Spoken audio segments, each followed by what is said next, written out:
Inside America's Boardrooms, the informational show for board members and corporate secretaries.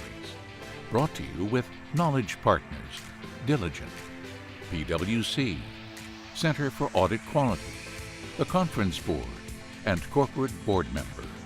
Along with content contributors Equilar, Meridian Compensation Partners, Wilson Sonsini Goodrich and Rosati, Donnelly Financial Solutions, and the Society for Corporate Governance.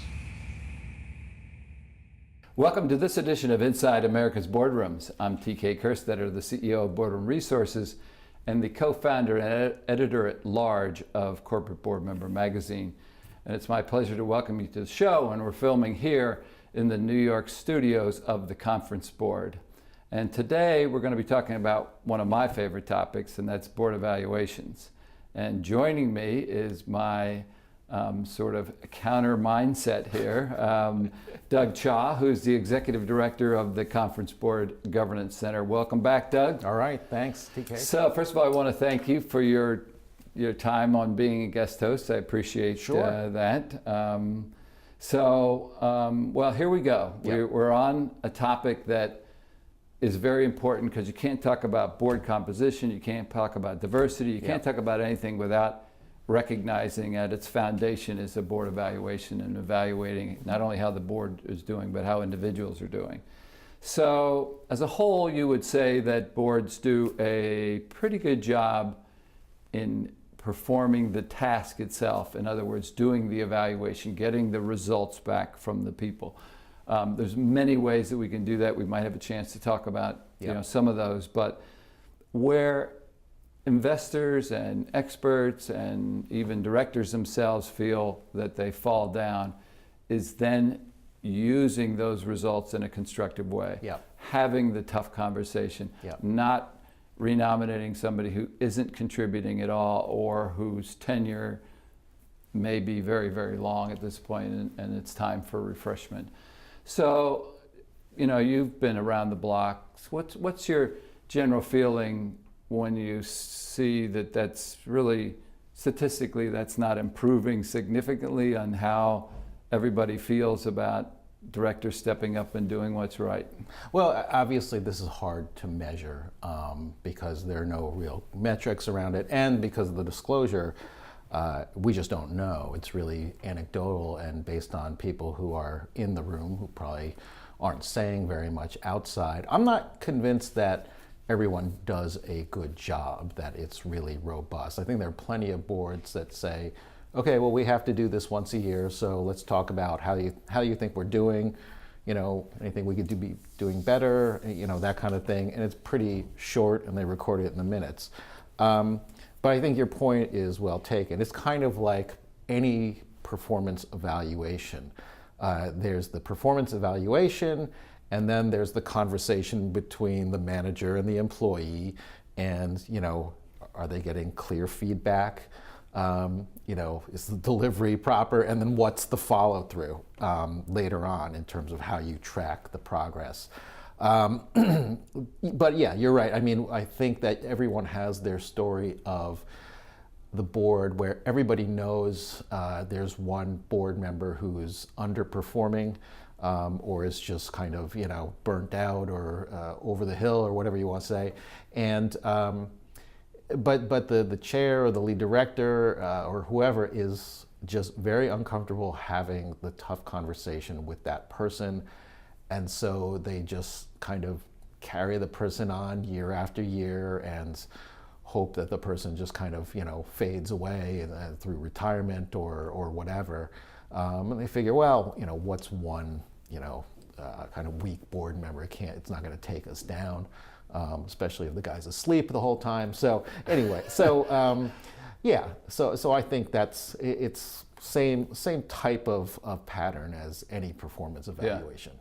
So we've seen it in the PwC's annual study, you know, and the interesting thing this year was for 10 years that when they asked the question of is there a board member that should be replaced on the board, it ranged between 33 to 39%. Well, this year all of a sudden it jumps to 46%. The people saying there's somebody on. And in fact, I think it was 23 or 26% said that there's two or more board members that should be replaced. So, I suspect that it's going to get a brighter light.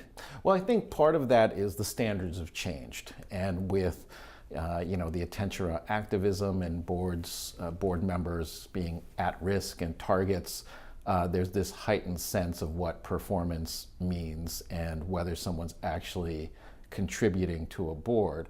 But when I see those statistics, I always ask, how many of those directors answering the survey have asked, is it me? Maybe it's time for me to go.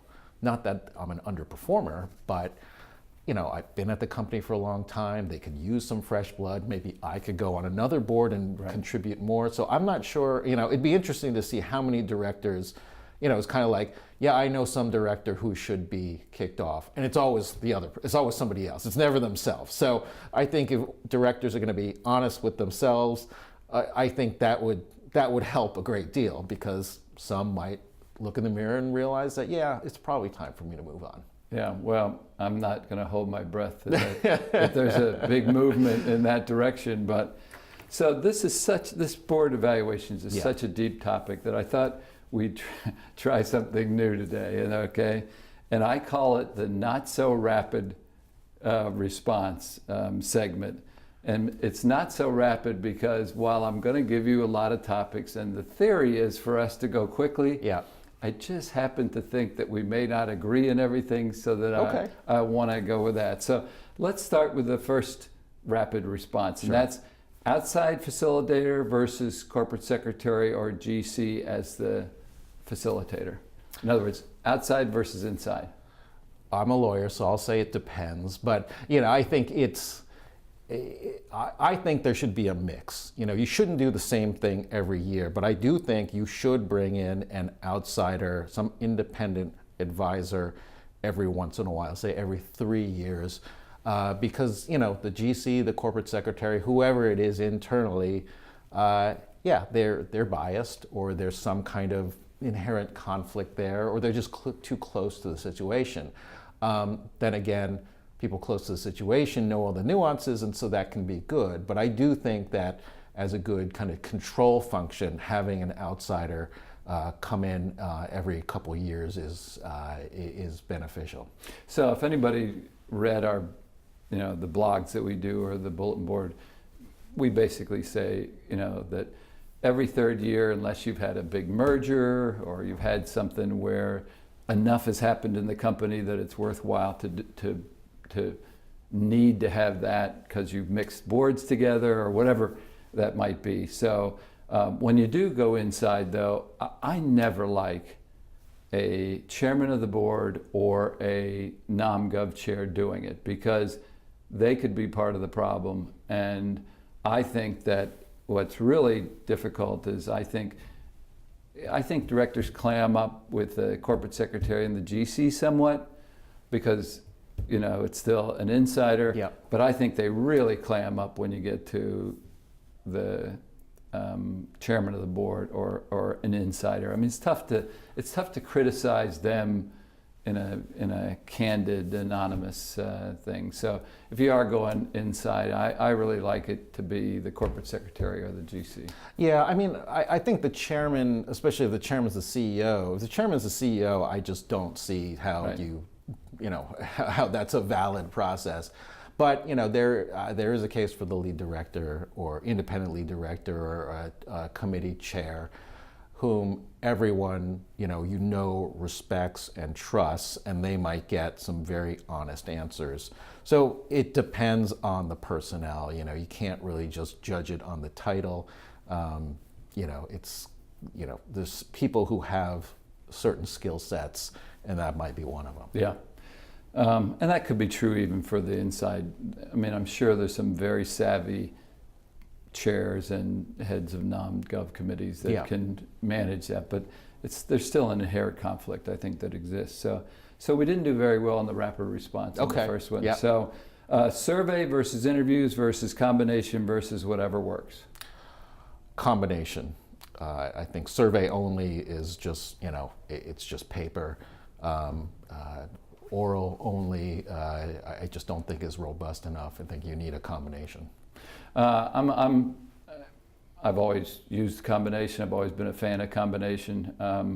I can see, again, we'll talk about need to do full blown or whatever. I can see an interim year sometimes where you may go lighter. These things crop up. One year comes so fast after the next. You feel like you just finished one, and it's it time might to start. not be necessary. Yeah, Yeah. yeah. So I'm with you on combo. Here's a tough one: peer review versus no peer review.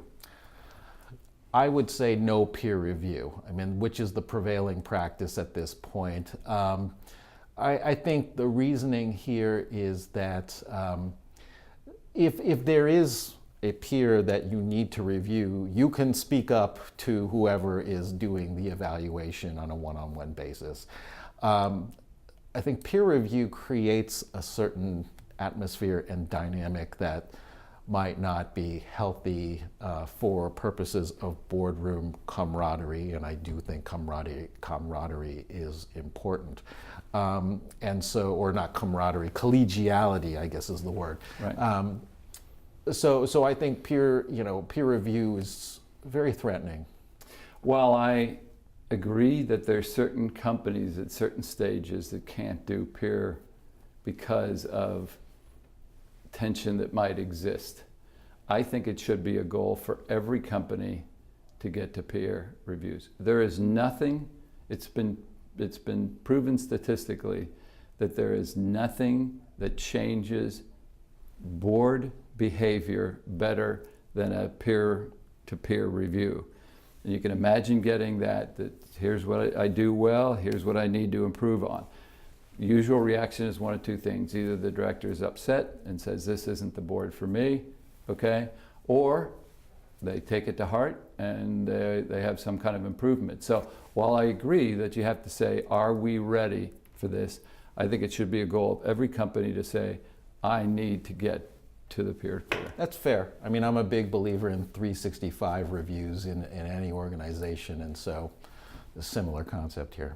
This will not be the last time that you and I talk about board Okay. evaluations, I'm sure, especially as the transparency and all this continues to get brighter and brighter. So we need to work a little bit on our rapid response side, but I hope that the audience found it helpful, and I appreciate the time that you took to talk with me about board evaluation. As always, thank you. So that will conclude this edition of Inside America's Boardrooms. We hope you enjoyed the show. We'll be back again next week to take another look at a critical topic that'll help you be a better board member or committee member. So we'll see you then. Join us again next week for Inside America's Boardrooms. Brought to you with knowledge partners Diligent, PwC, Center for Audit Quality, the Conference Board, and Corporate Board Member.